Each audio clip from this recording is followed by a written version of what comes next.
में तुमने बहुत बड़े बड़े पेड़ देखे होंगे, आलू के, टमाटर के, बैगन के, यहां तक कि धनिया के भी। उनको तुमने खाया भी, लेकिन कौन जानता था कि ये कायनात एक दिन तुम्हारे ही घरों में 5 फलों वाला एक नन्हा पौधा उगाएगी। वो 5 फल जिन्हें खाकर तो मिस्टर झामलू से प्रोफेसर झामलू बन सकता है। तो उठ, बिना देर किए निकल पड़ इस पेड़ की ओर जो तेरा किस्मत बदलने के लिए तेरा इंतजार कर रही है। तो बच्चों, अभी आपने इस पेड़ की बात सुनी और यही बात मैं भी आपको भरोसा दिलाना चाहता हूं कि अगर अभी तक आपका साइंस में इंटरेस्ट नहीं रहा है तो इन लेक्चर्स को लेने के बाद आपका इंटरेस्ट बहुत ज़्यादा बढ़ने वाला है। तो बने रहिए हमारे साथ पीआरएस द फ्यूचर एकेडमी के इस चैनल पर।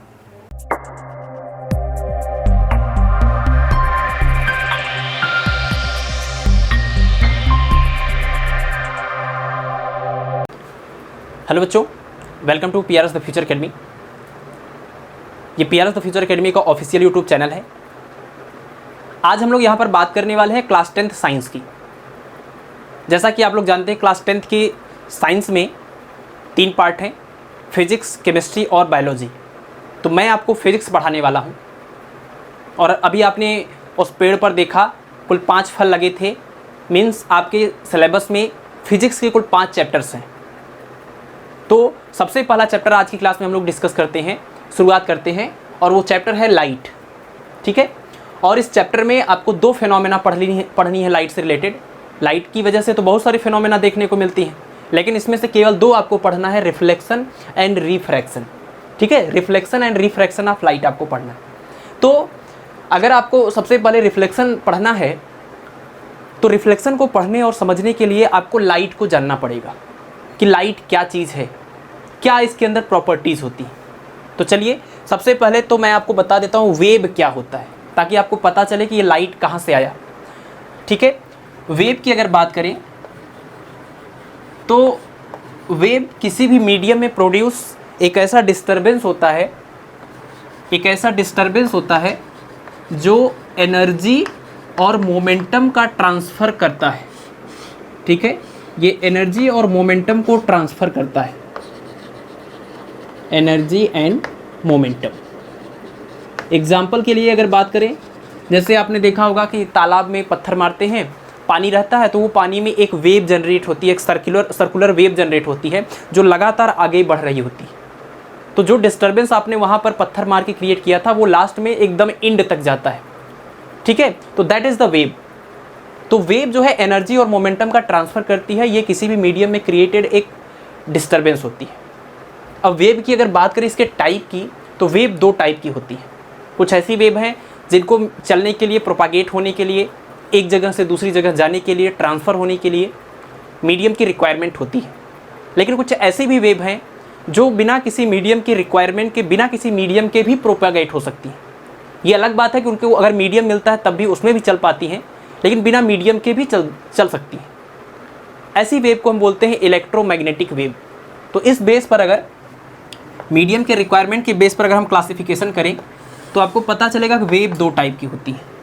फर्स्ट टाइप है इलेक्ट्रोमैग्नेटिक वेव और सेकंड है मैकेनिकल वेव। ठीक है, मैकेनिकल वेव। अब जैसे पानी के अंदर जो आपने पत्थर मार के जो वेव क्रिएट किया, दैट इज़ मैकेनिकल वेव, क्योंकि वो पानी की हेल्प से, उस लिक्विड की हेल्प से, लिक्विड मीडियम की हेल्प से वो आगे बढ़ता है। That is mechanical wave. लेकिन इलेक्ट्रोमैग्नेटिक वेव वो होते हैं जिनको मीडियम की कोई रिक्वायरमेंट नहीं है। एग्जाम्पल, तो इलेक्ट्रोमैग्नेटिक वेव की अगर बात करें तो इसमें बहुत सारे नाम आते हैं, जैसे कि गामा रेज होती हैं, है ना, इसके बाद एक्स रेज होती हैं, ऐसे कई सारे नाम हैं। बीच में ये हमारा विजिबल लाइट आता है, visible light, that means light जिसको हम पढ़ने वाले हैं। और इसी तरीके से आगे रेडियो वेव भी आती है ना। आपने नाम सुना होगा, ये कुछ फेमस नाम मैंने यहाँ पर लिख दिए। रेडियो वेव जिसकी हेल्प से कम्युनिकेशन सिस्टम जो है पूरा चलता है, दैट इज़ रेडियो वेव। ठीक है। इसी तरीके से विजिबल लाइट, सिंपली हम इसको लाइट भी कहते हैं, जिसकी वजह से यह आपको सारा कुछ दिखाई देता है। इस पूरे यूनिवर्स में जो भी चीज़ें आप देख पाते हैं विजिबल लाइट की वजह से। ठीक है। इसी तरीके से एक्सरे का नाम सुना ही होगा आपने, और गामा रेज हैं। तो ये सब के सब इलेक्ट्रोमैग्नेटिक वेव हैं। मतलब ये जब भी आगे प्रोपागेट होती हैं, एक जगह से दूसरी जगह जाती हैं, तो इनको जानने के लिए किसी मीडियम की कोई ज़रूरत नहीं पड़ती। जबकि मैकेनिकल वेव, जैसे कि लिक्विड के अंदर जो वेव क्रिएट होता है। और एक अच्छा सा एग्जांपल आपको बताते हैं, साउंड, है ना। साउंड भी मैकेनिकल वेव का ही एक एग्जांपल है। इसको भी चलने के लिए मीडियम की रिक्वायरमेंट है। जैसे मैं अगर यहाँ से बोल रहा हूँ और अगर आप मेरे सामने खड़े हैं तो आप मेरी बात तभी सुन पाएंगे जब हमारे और आपके बीच में कोई मीडियम हो। मीडियम एयर भी हो सकता है, ठीक है, और कोई लिक्विड भी हो सकता है, कोई सॉलिड भी हो सकता है। लेकिन अगर कोई भी मीडियम नहीं है, दैट मीन्स वैक्यूम है, तो आप मेरी बात को नहीं सुन पाएंगे, ठीक है। तो ये मैकेनिकल वेव होते हैं। तो हमको जो पढ़ना है, हमारे जो सिलेबस का जो पहला चैप्टर है दैट इज लाइट, हमको ये पढ़ना है। तो अगर आपसे कोई पूछता है कि व्हाट इज़ लाइट, तो आप बता सकते हैं light is a part of electromagnetic wave, या light is a type of electromagnetic wave which does not require any medium to propagate. और इसकी अगर वेवलेंथ की बात करें, देखिए हर वेव की अपनी वेवलेंथ होती है। तो विजिबल लाइट की जो वेवलेंथ होती है उसका रेंज अगर आपको बताएं तो याद रखिए आप 400 नैनोमीटर से 400 नैनोमीटर टू 750 नैनोमीटर, ठीक है। Light is an electromagnetic wave with wavelength range 400 nanometre to 750 nanometre. अब ये नैनोमीटर क्या है, इसको भी आप याद रखेंगे। 1 nanometre is equal to 10⁻⁹ metre. ये डिस्टेंस की एक यूनिट है, ठीक है। 1 nanometre is equal to 10⁻⁹ metre. एक और इम्पॉर्टेंट मैं यहीं पर आपको बताता हूँ, 1 angstrom is equal to 10⁻⁻10 metre, ठीक है। तो ये आप याद रखिए, इसको डिस्टेंस के लिए इनका इस्तेमाल किया जा सकता है सामान्यतः छोटी लेंथ के लिए, ठीक है। और लाइट के बारे में और आपको क्या जानना ज़रूरी है, ये भी याद रखिए कि लाइट की जो स्पीड होती है, स्पीड ऑफ लाइट, उसको हम c से रिप्रेजेंट करते हैं और इसकी वैल्यू फिक्स होती है। अगर एयर या वैक्यूम में लाइट चल रही है तो उसकी स्पीड होती है 3 × 10⁸ मीटर पर सेकेंड, ठीक है। जब लाइट एयर या वैक्यूम में चलती है, मैं यहाँ पर लिख देता हूँ, एयर या फिर वैक्यूम में अगर लाइट चलती है तो इसकी स्पीड इतनी होती है। अगर मीडियम चेंज होता है, ग्लास हो गया, वाटर हो गया, तो उस मीडियम के अकॉर्डिंग इसकी स्पीड भी चेंज हो जाती है। और इस चीज़ को आप पढ़ते हैं रिफ्रैक्शन ऑफ लाइट में, है ना। तो अभी तो हमारा टॉपिक रिफ्लेक्शन ऑफ लाइट है। तो मैंने आपको लाइट से इंट्रोड्यूस करा दिया है कि लाइट क्या है। Light is a part of electromagnetic wave with wavelength 400 nanometre to 750 nanometre, ठीक है। और इसकी स्पीड होती है एयर या वैक्यूम में 3 × 10⁸ मीटर पर सेकेंड, और it does not required any medium to propagate, ठीक है। तो लाइट के बारे में आप इतनी चीज़ें याद रखेंगे और इसको नोट भी कर लेंगे। देखिए मैं यहाँ पर जो भी कुछ पढ़ाता हूँ, शॉर्ट फॉर्म में जो भी की पॉइंट्स होंगे उसको मैं यहाँ पर लिखता रहूँगा, और बाद में आपको नोट्स भी प्रोवाइड किए जाएंगे PDF। तो अभी के लिए आप क्या करेंगे, इन चीज़ों को एक नोट करते जाएंगे और एक अच्छा सा नोट्स बनाएंगे, और ये आपके रिवीजन के लिए एग्जाम टाइम में भी बहुत हेल्पफुल होगा, ठीक है। बाकी चीज़ें मैं हर एक पॉइंट को यहाँ पर डिस्कस करूँगा जो आपके सिलेबस में है, जो आपको जानना जरूरी है, ठीक है। चलिए इसको आप नोट करिए। अब हम लोग बात करते हैं रिफ्लेक्शन ऑफ लाइट की। तो नेक्स्ट टॉपिक है reflection of light. Reflection of light को समझने से पहले हम जिस टेक्निक का यहाँ पर इस्तेमाल करेंगे किसी भी लाइट को रिप्रेजेंट करने के लिए, पहले उसको समझते हैं। देखिए अगर लाइट सपोज लेफ़्ट से राइट में अगर लाइट ऐसे जा रही है इस तरीके से, तो अब हम लाइट को रिप्रेजेंट कैसे करेंगे, इस चीज़ को हमने कुछ इस तरीके से बनाया है। यानी कि आपको इस तरीके से करना होगा, एक एरो से रिप्रेजेंट करना होगा, ये एरो। और ये क्या बता रहा होगा कि लाइट का जो डायरेक्शन है प्रोपागेट होने का, वो लेफ़्ट से राइट हो रहा है, ठीक है। तो लाइट के प्रोपागेशन के डायरेक्शन को रिप्रेजेंट करने के लिए ये जो हम एरो बनाते हैं, इसको हम क्या बोलते हैं, तो इसको हम लोग बोलते हैं रे of light, that is called रे ऑफ लाइट। तो आप लिख सकते हैं रे ऑफ लाइट क्या है, तो ray of light is the light to show the direction of propagation of the light, ठीक है। चलिए इसके बाद अब मान लीजिए कि अगर बहुत सारी लाइट, रे ऑफ लाइट जो है, ये तो हमने डायरेक्शन को रिप्रेजेंट किया है, लेकिन अगर अमाउंट ऑफ लाइट को रिप्रेजेंट करना है कि किस तरीके की रेज जा रही हैं, कितने अमाउंट्स में जा रही हैं, अगर ऐसा कुछ फील देना है तो इसके लिए आपको बहुत सारी रेज ऑफ लाइट को बनाना होता है। और बहुत सारी जब रे ऑफ लाइट होती है, यानी collection of ray of light जो होता है, collection of ray of light is known as beam of light, ठीक है। इस तरीके से अगर हमने बना दिया, ये क्या है, बीम ऑफ लाइट। अगर हमने मान लीजिए इस तरीके से बना दिया, तब ये भी है बीम ऑफ लाइट, इसमें बहुत सारे रेज हैं, ये रे ऑफ लाइट है, बीम ऑफ लाइट हो गया। इसी तरीके से एक और केस हम ले रहे हैं, मान लीजिए सपोज कि कोई एक पॉइंट है और यहाँ से ऐसे बहुत सारी रेज ऑफ लाइट निकल रही हैं, तो इस पूरे कलेक्शन को क्या बोलेंगे, हमेशा हम पूरे कलेक्शन को बोलते हैं बीम ऑफ लाइट। ठीक है, तो ये तीनों जो केस हम यहाँ पर आपको दिखा रहे हैं, ये तीनों के तीनों बीम ऑफ लाइट है, क्योंकि इसमें collection of ray of light है और ये सिंपल सा रे ऑफ लाइट है जो direction of propagation of light को रिप्रेजेंट करता है। ठीक है, अब इस तरीके के बीम ऑफ लाइट को आप नाम दे सकते हैं। बीम ऑफ लाइट तो तीनों है, लेकिन इस तरीके के बीम ऑफ लाइट को आप बोल सकते हैं, अब देखिए इसमें ये सब के सब इक्वल डिस्टेंस पर हैं और एक दूसरे के पैरेलल हैं, म्यूचुअली जो है पैरेलल हैं, तो इसको आप बोल सकते हैं कि ये पैरेलल बीम ऑफ लाइट है। This is the parallel beam of light, parallel beam of light. ठीक है, और नेक्स्ट वन इज, अगर बहुत सारी रेज ऑफ लाइट किसी एक पॉइंट पर आके कन्वर्ज हो रही हो, मीट कर रही हो, बहुत सारी रे ऑफ लाइट आके किसी एक पॉइंट पर मीट कर रही हो, तो ऐसे बीम ऑफ लाइट को हम बोलते हैं कन्वर्जेंट बीम ऑफ लाइट। ठीक है, कन्वर्जेंट बीम ऑफ लाइट। और इसी तरीके से नेक्स्ट है, अगर किसी एक ही पॉइंट से बहुत सारी रे ऑफ लाइट अगर इमर्ज हो रही हो, निकल रही हो, तो ऐसी रे ऑफ लाइट को बोलते हैं divergent beam of light. Divergent beam of light.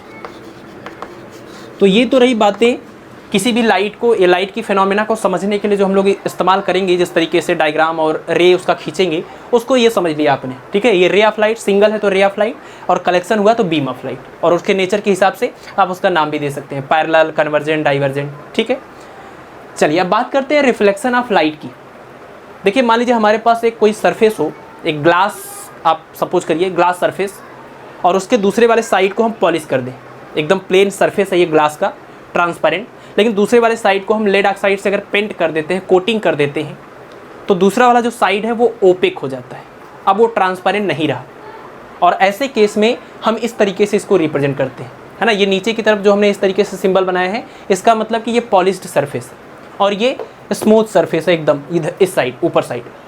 और अगर इस पर कोई लाइट आके इंसिडेंट होगी तो क्या होगा, अब आप देख रहे हैं कि ये जो है ओपेक हो गया है, तो लाइट तो इसमें इंटर भी नहीं कर सकती है, इसको पास भी नहीं कर सकती कि इसमें से ऐसे लाइट इंटर करे और इधर से इमर्ज हो जाए, क्योंकि इधर आपने पॉलिश कर दिया, ओपेक है, तो लाइट इंटर ही नहीं कर पाएगी इधर।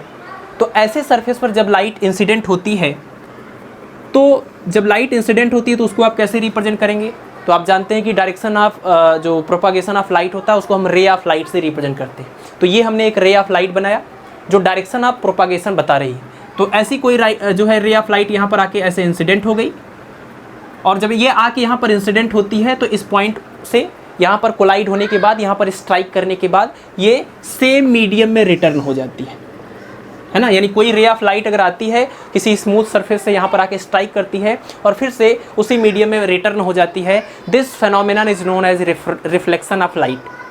ठीक है, तो when a ray of light comes to a smooth surface and it returns back in the same medium after striking it, then this phenomenon is known as reflection of light। ठीक है, ये इनकमिंग जो raise हैं, अगर मान लीजिए इसका नाम रख दें पॉइंट O, ये point A, this is point B, तो इनकमिंग रेज यानी कि OA जो रे दिख रही है आपको, OA, इसको बोलते हैं इंसिडेंट रे। कोई भी रे जो सरफेस पर आके गिरती है उसको बोलते हैं इंसिडेंट रे। ठीक है, और जिस पॉइंट पर आके ये रे गिरती है, ये पॉइंट O, ये तो इंसिडेंट रे है, जो इंसिडेंट हो रही है, आ रही है, और जिस पॉइंट पर आके गिरती, स्ट्राइक करती है, that point is known as point of incidence. ठीक है, point of incidence, point of incidence.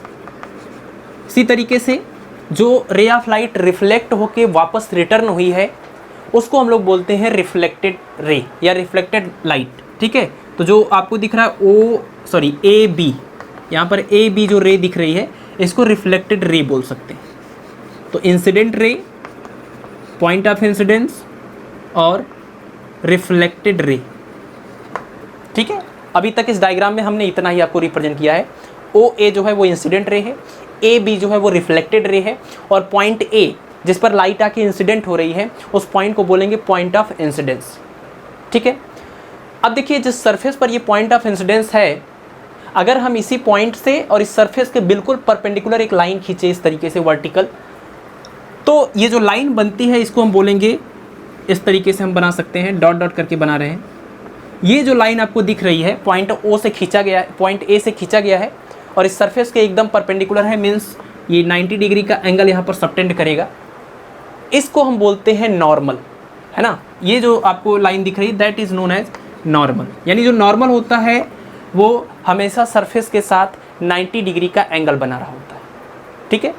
चलिए इतने तो टर्म आपने समझ लिए। अब मैं इसको रब करता हूँ और यहाँ पर कुछ चीज़ें और आपको बताता हूँ कि ये जो इंसिडेंट रे आपने पढ़ा, रिफ्लेक्टेड रे आपने पढ़ा और उसके बाद आपने नॉर्मल पढ़ा। अब यहीं से बात आती है इनके बीच बनने वाले एंगल्स की। एंगल ऑफ ये इंसिडेंट रे और नॉर्मल, इन दोनों के बीच में ये जो एंगल बन रहा है, इस एंगल को बोलते हैं angle of incidence, that is represented by I, है ना। इंसिडेंट रे नॉर्मल के साथ जो एंगल सबटेंड करता है that angle is known as angle of incidence, I से रिप्रेजेंट करेंगे। तो आई का मतलब हो गया यहाँ पर एंगल ऑफ इंसिडेंस, ठीक है। एंगल आई अगर लिखा है हमने तो ये angle of incidence. Similarly reflected ray normal के साथ जो एंगल यहाँ पर सबटेंड कर रही है, ये वाला एंगल, इसको बोलेंगे एंगल ऑफ रिफ्लेक्शन और इसको आर से रिप्रेजेंट करेंगे, ठीक है। तो angle r is called angle of reflection. चलिए तो ये बातें हो गई। अब धीरे धीरे देखिए ये टर्मिनोलॉजी बढ़ रही है। यहाँ पर आपने इंसिडेंट रे देखा और पॉइंट ऑफ इंसिडेंस देखा, फिर reflected ray, angle of incidence और एंगल ऑफ रिफ्लेक्शन। अब इसके बाद बात आती है कि ये जो रिफ्लेक्शन होता है किसी भी सरफेस से, देखिए किसी भी सरफेस से जो रिफ्लेक्शन होता है वो ऐसे ही नहीं होता है कि कभी भी किधर भी लाइट आती है और किधर भी चली जाती है। अगर आपका सरफेस एकदम स्मूथ है तो कौन सी इंसिडेंट रे किस डायरेक्शन में रिफ्लेक्ट होगी ये फिक्स होता है ना। इसके लिए एक रूल होता है जिसको हम लोग बोलते हैं लॉज ऑफ रिफ्लेक्शन। ये तो रिफ्लेक्शन की फिनोमेना आपने देखी और उसमें यूज होने वाले टर्मिनोलॉजी को आपने समझा। अब बात आती है किस लॉ के अकॉर्डिंग ये जो है होल्ड करता है, ये प्रोसेस हो रहा होता है, that law is known as law of reflection. तो इसमें दो लॉ हैं, इसलिए ये लॉज ऑफ रिफ्लेक्शन, ठीक है। तो लॉज ऑफ रिफ्लेक्शन की अगर बात करें तो कौन कौन से दोनों लॉज हैं। फर्स्ट लॉ क्या कहता है, according to first law of reflection, incident ray ये O A, reflected ray A B and normal at the point of incidence lie in same plane. यानी इस सरफेस पर अगर हम रिफ्लेक्शन के लिए फर्स्ट लॉ को कंसीडर करें, that is incident ray, reflected ray and normal at the point of incidence lie in same plane, यानी ये तीनों के तीनों एक प्लेन में होते हैं। अभी मैं आपको मीनिंग इसका समझाता हूँ। स्टेटमेंट है इंसिडेंट रे, इंसिडेंस यहाँ नहीं लिखना है, यहाँ पर इंसिडेंट है ना। इंसिडेंट रे, रिफ्लेक्टेड रे, incident ray, reflected ray and normal. Normal कहाँ से ड्रॉ किया गया है इसको अभी आप बता सकते हैं। Normal at point of incidence, at point of incidence lie in same plane, okay. तो ये तो रहा फर्स्ट लॉ ऑफ रिफ्लेक्शन। अब बात आती है what is the second law of reflection. Second law of reflection कहता है कि angle of incidence is always equal to angle of reflection, means angle I is always equal to angle R. तो according to second law of reflection, angle of incidence is equal to angle of reflection, ठीक है। और यहाँ पर ये जो हमने word लिखा हुआ है कि लाई इन सेम प्लेन, इसका क्या मीनिंग है। इसका मीनिंग ये है कि इंसिडेंट रे, रिफ्लेक्टेड रे और नॉर्मल, इन तीनों को अगर मिलाते हुए एक प्लेन बनाएंगे तो उसी प्लेन में ये तीनों के तीनों आ जाएंगे। दैट मीन्स अगर ये मेरा हाथ आप यहाँ से इस साइड से देख रहे हैं तो ये सभी जो उंगलियाँ आपको यहाँ पर दिखाई दे रही हैं, इसमें फर्स्ट, सेकंड, थर्ड, फोर्थ, ये जितना भी आपको दिख रहा है, इधर से केवल आपको ये एक दिख रहा होगा। ये ऊपर अगर बड़ा है तो यहाँ से दिख रहा होगा, लेकिन यहाँ से ये वाला पोर्शन आपको नहीं दिख रहा होगा क्योंकि इसको इसने ढका हुआ है और ये सब के सब एक ही प्लेन में लाई कर रहे हैं। ये मीनिंग होता है plane of lie, same plane का मतलब, ठीक है। अब मान लीजिए इसको हम आगे पीछे इस तरीके से कर दे रहे हैं, इसका मतलब सबका प्लेन चेंज हो गया है। जितने भी यहाँ पर हम फिंगर्स हैं सबका प्लेन चेंज हो गया, इसलिए आपको सब अलग अलग दिखाई दे रहे हैं, लेकिन ये इस तरीके से सबका प्लेन सेम है, ठीक है। तो इंसिडेंट रे, रिफ्लेक्टेड रे और नॉर्मल तीनों सेम प्लेन में लाई करते हैं। ये कभी मत सोचिएगा कि सेम प्लेन में लाई करने का मतलब सेम साइड में लाई करते हैं, ठीक है। सेम प्लेन का मतलब एकदम एक सीध में होते हैं, एक सेंटर में होते हैं, ठीक है। ये तो रहा first law of reflection and second law of reflection. तो आज की क्लास में हम लोग बस इतना ही रखते हैं। ये फर्स्ट क्लास है आप अभी प्रिपरेशन करिए, आप मेंटली जो है प्रिपेयर हो जाइए और जितनी भी चीज़ें मैंने बताई हैं इसको नोट्स बनाते रहिए।